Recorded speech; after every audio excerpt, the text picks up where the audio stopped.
Hello, my brilliant little readers. Welcome to Story Time. I'm so glad you joined me today. Today we are going to talk about a very important man, a hero. It's February and it's Black History Month. In February, we focus on Black history, but we learn about Black history all year and we celebrate Black history all year because Black history is American history. Today we're going to learn about a man who was a hero and fought his whole life to help all people. This is a biography. That means it's a story about a person, and it's nonfiction. That means it's true. You ready to learn about a very important hero? Okay. Frederick Douglass, Portrait of a Freedom Fighter by Sheila, Keenan.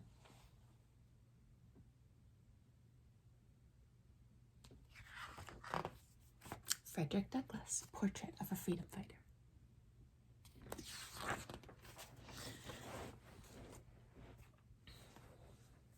Imagine not knowing when your birthday is. Imagine not knowing who your parents are. Imagine someone owning you, just as someone owns a dog or a horse. Frederick Douglass didn't have to imagine these things. That's what it is to be a slave.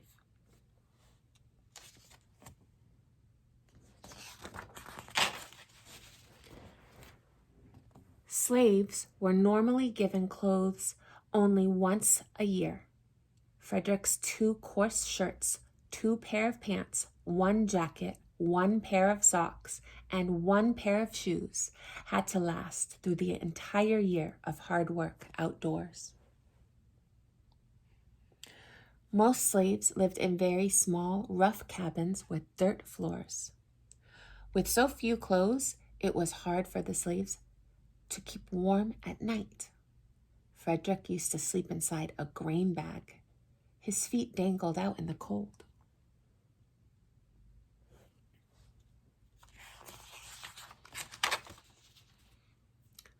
Once a day, a big bowl of cornmeal mush was put out in the yard. Frederick and the other children grabbed at the food with their bare hands. Everyone always came away hungry. Slaves worked from sunrise to sunset. Even young children like Frederick were kept busy working. If they didn't work hard enough, they would be whipped. Cold, hunger, and fear were a big part of slave life. But what Frederick hated most was not being free.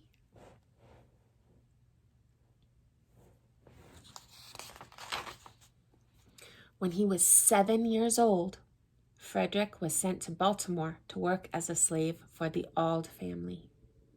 Mrs. Auld started to teach Frederick the ABCs. Mr. Auld quickly stopped her. She didn't know it was against the law to teach a slave to read. It was thought that if slaves could read, they would get too many ideas and would become spoiled. But Frederick wasn't going to stop learning.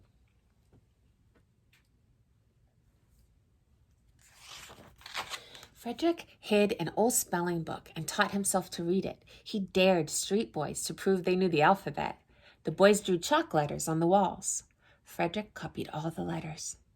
Later, Frederick taught other Black people to read and write in Sunday school.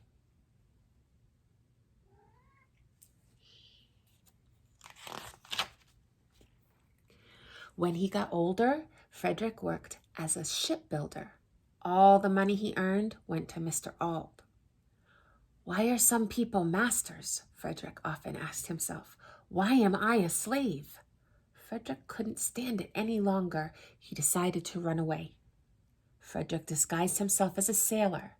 He boarded a train for the first time in his life.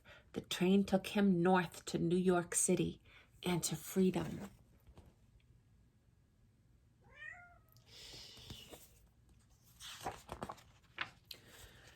While he was in New York, Frederick married a free woman he had met and fallen in love with in Baltimore. He and Anna moved to Massachusetts, and had the first of 5 children. In 1841, Frederick Douglass went to an abolitionist convention. Abolitionists were people who fought to end slavery. To his surprise, he was asked to speak. Frederick stood up and talked about his life as a slave. By the end of the speech, he was the new hero of the abolitionists.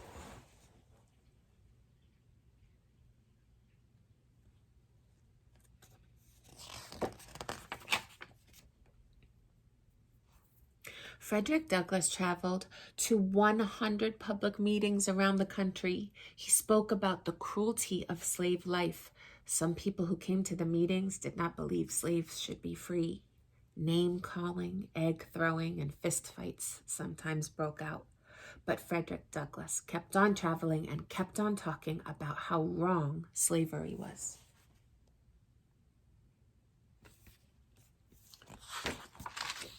Frederick Douglass was a powerful speaker. His words and stories often made people cry. Other people said no one who had really been a slave could make such great speeches. Frederick wanted to prove they were wrong. Frederick decided to write down the story of his life. His book would tell where he was born. It would tell the name of the master who still owned him. Douglass's friends sent $700 to Mr. Auld to buy the freedom of the most famous black man in the United States.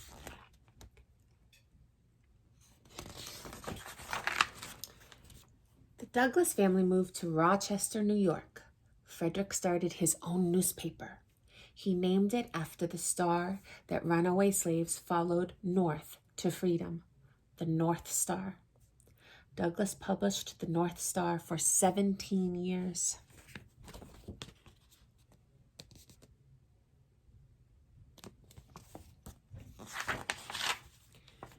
In 1861, the Civil War began. The North and South went to war over slavery and states' rights. Black men were not allowed to join the North's army.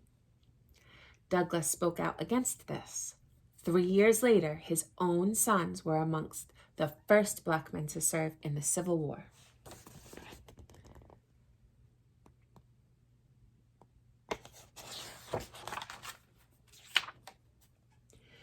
Black soldiers were paid less than white soldiers.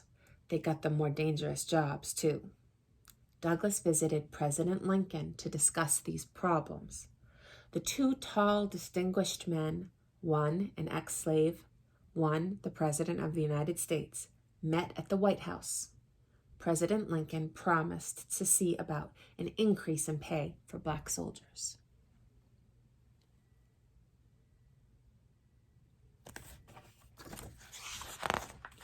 After the Civil War, slavery was made illegal in the United States. Frederick Douglass was now 48 years old. He had fought against slavery for over 20 years. Now slaves were free by law, but were not equal under the law. Douglass began a new fight.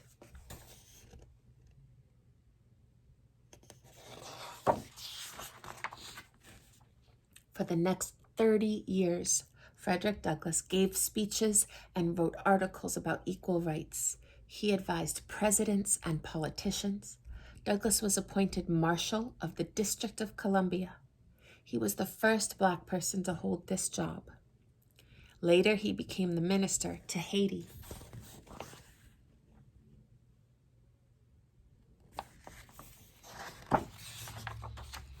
On February 20th, 1895, in the same month that he had been born into slavery 77 years earlier, Frederick Douglass died in his own home, a free man, a famous man, a hero.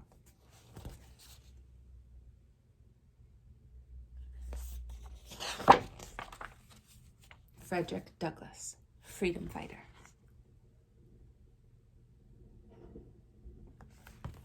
The end. I hope you enjoyed learning about this very important person who spent his life to make our world a better place. Keep learning, keep reading, and keep fighting for what is right. I love you.